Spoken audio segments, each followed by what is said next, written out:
months after buying the boat, we were finally ready to make the big transition. We were moving on board our new catamaran. On the way up north, we had a bit of a rescue mission though, as we found this little furry guy swimming pretty far from land.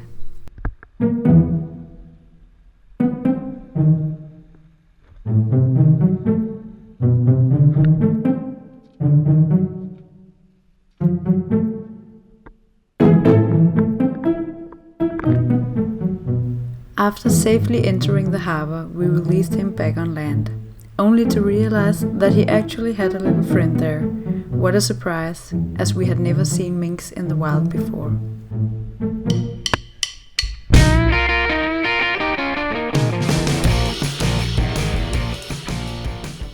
When I said before that we were ready to move, yeah, well, almost ready.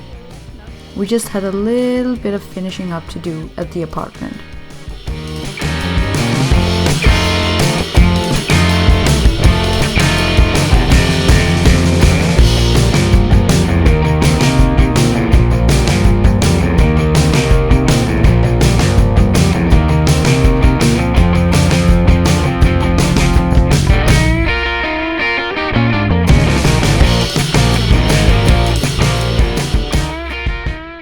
The last couple of months we had been working really hard trying to simplify our life, selling all our furniture and sorting out what stuff to store and what to get rid of.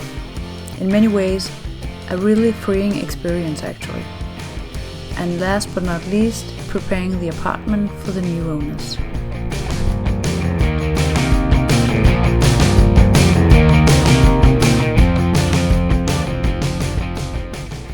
As we had also sold our bed, we had to make other sleeping arrangements the last night in the apartment.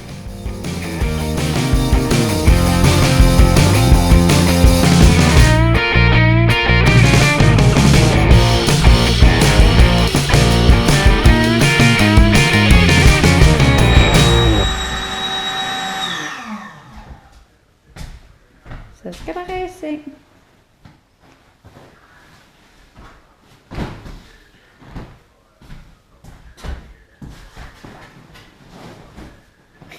Det er dejligt nemt sæt, der er lavet der.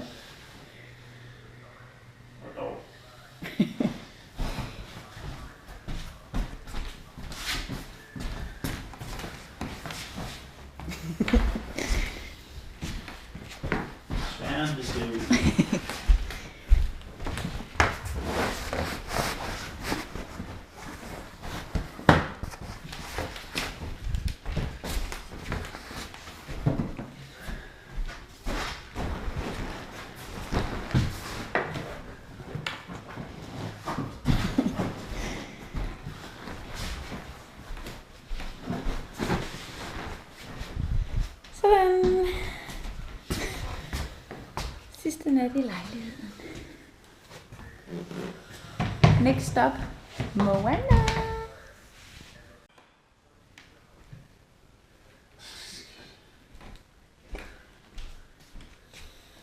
Er det hårdt at flytte ud af lejligheden? Glæder du dig til at komme ud på Moana? Hvor meget? 100. 100. Oh yeah, by the way, we brought some stuff on the boat as well.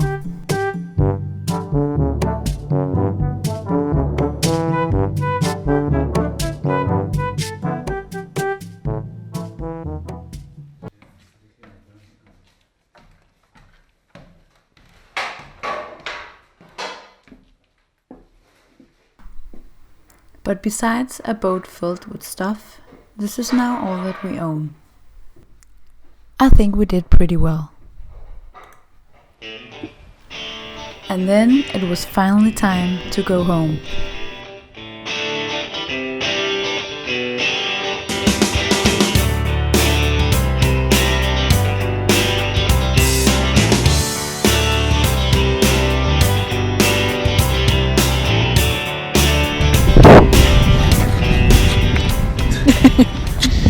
Hvad laver du, skat? Sæt lanterne på. Da der ikke findes en rigtig lanterne på vores båd af en eller anden magisk årsag, så er der en nødlanterne. Og det går vel.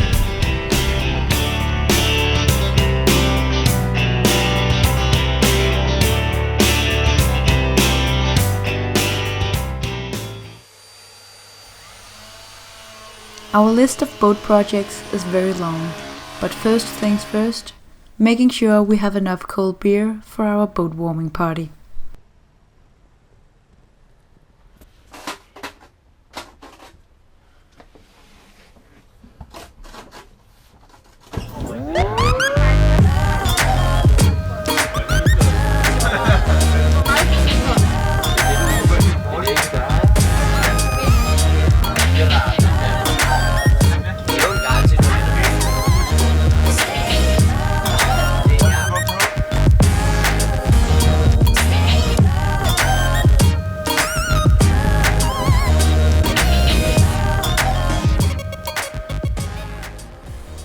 Up next, we take Moana out of the water in order to fix a problem with the gearbox, and we start having meetings with potential crew members.